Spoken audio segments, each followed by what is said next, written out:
C'était une visite de courtoisie tout d'abord, parce que Son Excellence Monsieur le Vice-Premier ministre a été nommé récemment à cette haute position. Bien évidemment, je suis ici pour présenter nos félicitations chaleureuses et nos souhaits de réussite en performant, en épaulant ce dossier très important, très primordial, je dois dire, pour la RDC.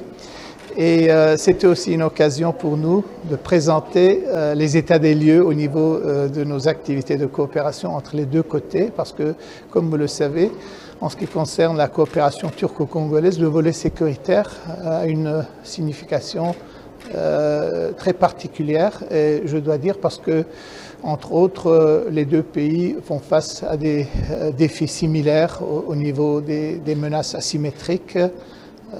Et dans ce cas-là, nous avons aussi toujours beaucoup d'activités qui sont en cours.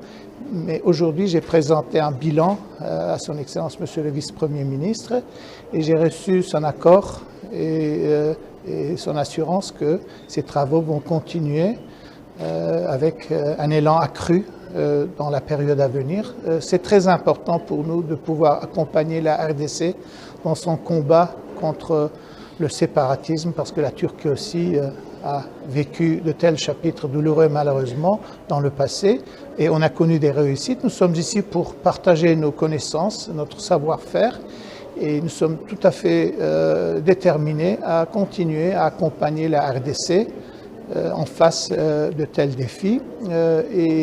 Comme vous le savez, nous avons plusieurs accords déjà signés et maintenant nous nous préparons pour la phase d'implémentation, je dois dire. Et avec Son Excellence Monsieur le Vice-Premier ministre, on s'est mis d'accord de continuer notre dialogue de façon très étroite dans la période à venir pour pouvoir procéder à plusieurs activités concrètes. Vous allez voir dans la période à venir qu'il y aura par exemple une usine de munitions qui sera établie par le côté turc à Likasi. Il y a aussi d'autres projets qui sont en cours et ce qui est important pour nous, c'est de pouvoir procéder à l'étape dans laquelle nous pourrons admettre les étudiants congolais dans nos académies de guerre. C'est important pour la formation des cadres des FARDC.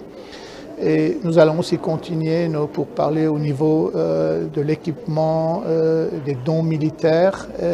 Voilà, entre autres, c'était le menu du jour, mais j'étais très heureux et rassuré de voir que Son Excellence Monsieur le Vice-Premier ministre est déjà très bien informé sur ces dossiers et il nous a assuré qu'il sera toujours disposé à continuer ses efforts jour et nuit avec nous.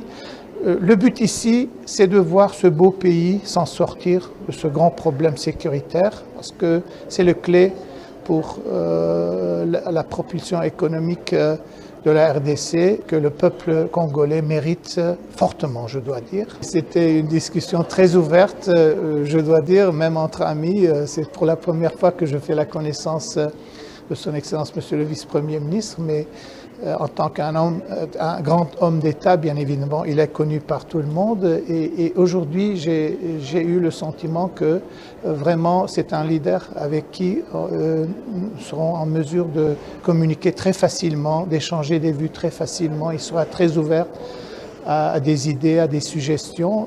C'est avec ce sentiment de confort que je rentre à l'ambassade.